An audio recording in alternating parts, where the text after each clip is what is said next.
тағы да штраф па? Камераларды сындыра беруге болады деп айтты ғой Касецкий. Можно ли ломать дорожные камеры, которые несправедливо целыми сутками отправляют штрафы? Не только можно, нужно их ломать. Камераларды сындыру жол ережесін бұзу ғана емес, дінімізде де қайшы емес па? Исламда Алла тағала заңдарды сақтауға шақырады. Жол камераларын бұзу бұл тек заңды бұзу ғана емес, сонымен қатар Құрандағы осы аятқа қарама қайшы.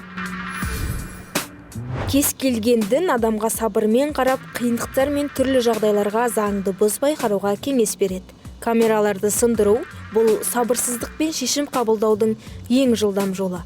Өйткені бір сәтте басымызға не болса да бұзып тастайық деген идея келеді де, оның арты тек бейнемазмұнды жаңартуға келеді. Ал шынайы діндар адам ақылмен ойланып әрекет етеді. Ол заңды бұзбай, әр ісін дұрыс жолмен шешеді.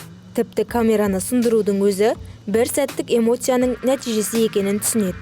Егер біреу қоғамдағы заңдарды бұзса, ол тек өзінің ғана емес, басқа да адамдардың өміріне зиян келтіреді. Жол камераларын бұзу бұл тек май қызметкерлерін ақымақ қылу ғана емес, сонымен қатар қоғамдық тәртіпке, басқа да адамдардың құқықтарына құрметсіздікпен қарау. Тіпті сіз бір камераны сындыру арқылы келесі күні дәл сол жерде екі немесе одан да көп камералардың орнатылғанын байқайсыз. Және сіздің батырлығыңыз жаңа айыппұлмен еселенеді. Қысқаша айтқанда, жол камераларын сындыру бұл 2 қадам алға, 3 қадам кейін жасалған әрекет.